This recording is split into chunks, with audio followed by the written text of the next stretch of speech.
Hi guys! Hello! This is for Gemini.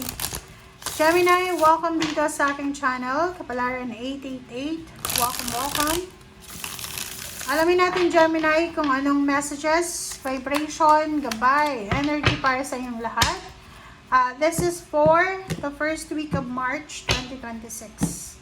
So, tingnan natin, Gemini. Okay, Gemini, please comment down below. Ang nakikita ko sa'yo dito, this is similar. Pareho siya ng Virgo energy. So, meron ditong Gemini na you're planning to travel. Maybe you're planning to, gusto mo mag-apply ng trabaho sa Middle East or sa ibang bansa. Or gusto mong, kung nasa Middle East ka na, gusto mong lumipat ng ibang bansa, ng ibang countries or ibang kontinente. Medyo stock up ka, siguro, or you're waiting for a visa, you're waiting for a contract, you're waiting for a permit, or ano ba to? Or you're waiting for the date, for the perfect timing, and siguro sa linggong ito, medyo impatient ka. Kaya lumabas yung temperance, kasi sinasabi dito ng temperance na we need to wait. Kailangan mo daw magpasensya, kailangan mong maghintay. Huwag kang magmamadali. Okay? So, sinasabi ng bara sa'yo na kailangan mong matutunan sa linggong ito na maghintay. Kailangan mong magdahan-dahan, kumbaga. Okay? We need to follow the process. Okay? Next card natin, Knight of Pentacles. Oh, so yun. Sabi ng bara sa'yo dito, maybe you're applying for a job or you want to, parang change of career.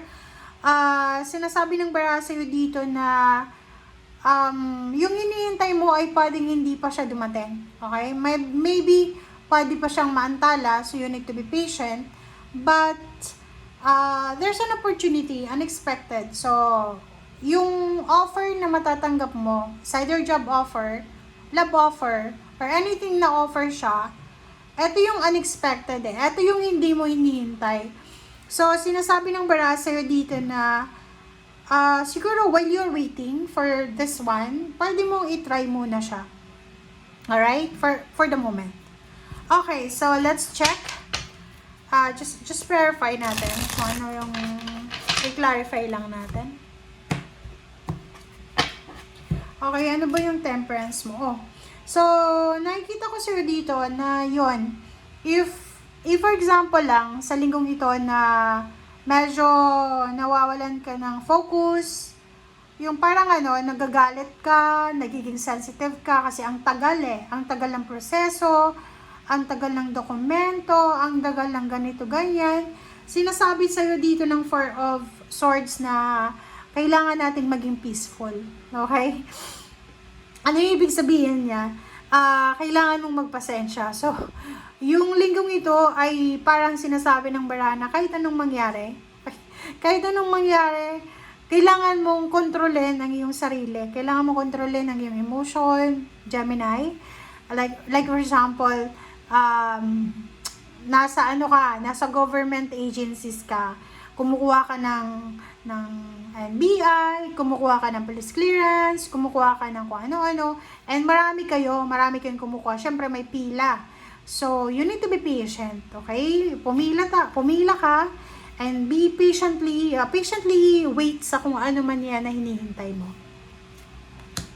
Alright, so nakikita ko sa'yo dito, yon. So, this one is for the Six of Swords na hinihintay mo. So, if you're waiting for a travel, you're waiting for a car, for a ticket, for a visa, for a passport, for a contract, and you're waiting for a relocation, waiting for a house, or waiting na matapos yung pinapatayo mong bahay, sinasabi ng bara sa'yo na huwag kang titigil. Kumbaga, like for example, kung yung inihintay mo hindi pa dumarating, yun nga sabi dito, kung may mag-o-offer sa'yo, tanggapin mo muna, but it doesn't mean na kakalimutan mo yung una mong project or una mong plano. So, kumbaga, kung ano yung available sa ngayon, yun muna, while you're waiting kung ano talaga ang gusto mo. Like, parang ganito yun eh. Gusto mong mag-migrate sa Amerika. Diba? Parang gusto mong pumunta ng Amerika. Pero, yung government of America ay mahigpit siya sa mga magmamigrate doon. So, pwede kang maghanap ng medyo hindi mahigpit na bansa. Doon ka muna mag-migrate, di ba? So, pag okay na yung Amerika, from that country na pupuntahan mo ngayon, so lipat ka. Parang ganon. Okay? Magician, and wow. So, dito naman, sinasabi ng bara sa'yo, Gemini, na congratulations sa'yo, Gemini, because of your patience. So, kaya, importante yung pasensya mo, ha. Kaya, napaka-importante na magpasensya ka sa linggong ito. It's because, yung mga unexpected na twist na yan, yung mga redirection na yan, darating yan sa'yo. Okay? Kasi, parang sinasabi ng bara, you are destined. Naka-destiny ka talaga na tumanggap ng mga milagro, ng mga victory and success, abundance, parang ganun. Okay. So, kung makikita mo dito, sinasabi ng bara sa'yo dito na this week, emotion control talaga, emotional control. Kung may mga nag-aaway sa paligid mo, friends, relatives, sa Facebook, or sa social media, you need to withdraw yourself. Alisin mo yung sarili mo dyan sa mga away, gulo, sa mga emotional na disturbances na yan. And you need to focus sa finances. Kumbaga, focus ka sa kung paano ka kikita ng pera. Instead na makinig ka sa chismis ng kapitbahay nyo, like ng kamag-anak mo about sa issue, mag-focus ka sa kung ano yung pwede mong pagkakitaan. Alright, so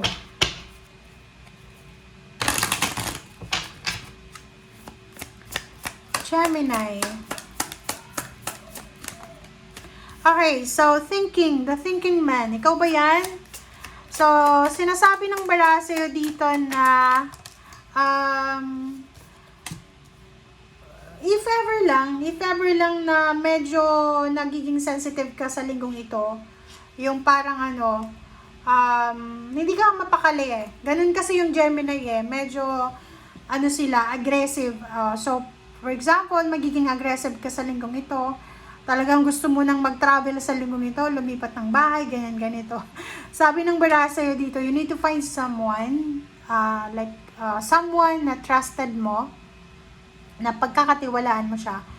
Tanungin mo siya, na tama ba tong desisyon na gagawin mo? If sasabihin niya na tama, ibig sabihin, isang tao maliban sa'yo na nagsabi na tama yung gagawin mo. If sinabi niyang mali, maghanap ka pa ng iba. Okay, another person pa, para dalawa sila na magsabi ng mali, laban sa'yo na tama ka. Okay? So, yun. Okay, so let's check. This is the last message. Nakikita ko rin sa'yo dito, nagpapanik ka. Nagpapanik. May mga panic attacks, anxiety, depression ba, or overthinking.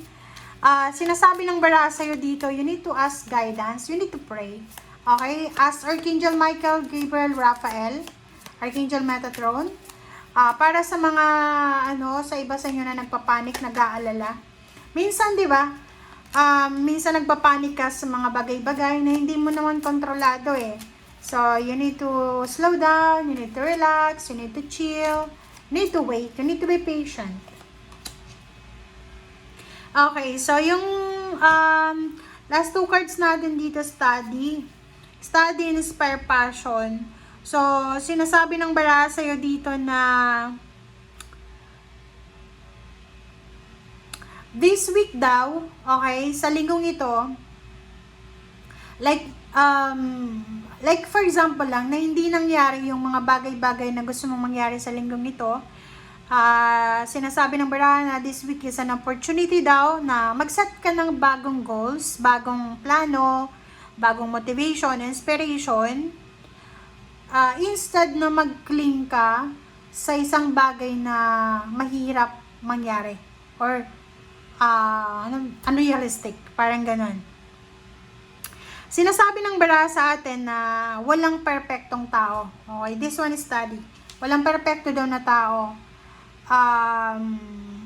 If you are willing to learn, if you are willing to know daw, parang ganon, much better na magtanong-tanong ka. Yun nga sabi ko sa kanina, diba? Huwag mong masyadong i-assume na tama ka palagi. Huwag mo masyadong i-assume na nasa tama kang direksyon. Make it sure na magtanong-tanong ka sa mga trusted na tao sa paligid mo.